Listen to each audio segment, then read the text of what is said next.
Good morning. Today is Tuesday, June the 30th, year of our Lord 2026, and welcome to the Daily Word.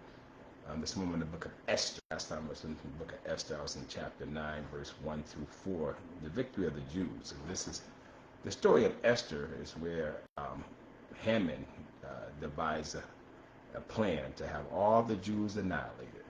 But Mordecai discovered the plan and brought it to Queen Esther, and Esther went to the king. And the king allowed the Jews to defend themselves against that day that Haman had the king sign for all the Jews to be annihilated. So this is chapter 9 in the book of Esther, where the Jews stood up for themselves and started a killing spree of all their enemies, the enemies who were planning to kill them. A lot of difficult promises here I'm going to read. And I was reading it prior to me getting online, just to test myself for some of these words. I've read it many times before, but still, sometimes I listen to it to see how it's read, these words. But I'll give it my best shot. I'm in Esther chapter 9, verses 5 through 10, and I'll leave it there. Just the Jews killing the enemies who were at one point planning to kill all the Jews. So let me go ahead and read this. Beginning Esther chapter 9, beginning at verse 5.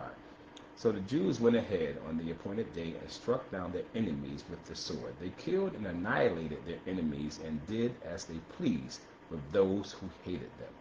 In the fortress of Susa itself, the Jews killed 500 men. They also killed Parshandatha, Dalphon, Aspatha, Poratha, Adalia, Aridatha, Parmashtha, Arisai, Aridai, and Vaizatha, the 10 sons of Haman, and the son of Hamandatha. So those are the sons of Haman, the 10 sons, the enemy of the Jews, but they did not take any plunder. So they killed Haman, and Haman was impaled on the pole because his plot was discovered, and Mordecai went to the king, and the king loved Mordecai because Mordecai saved him from an earlier plan of assassination.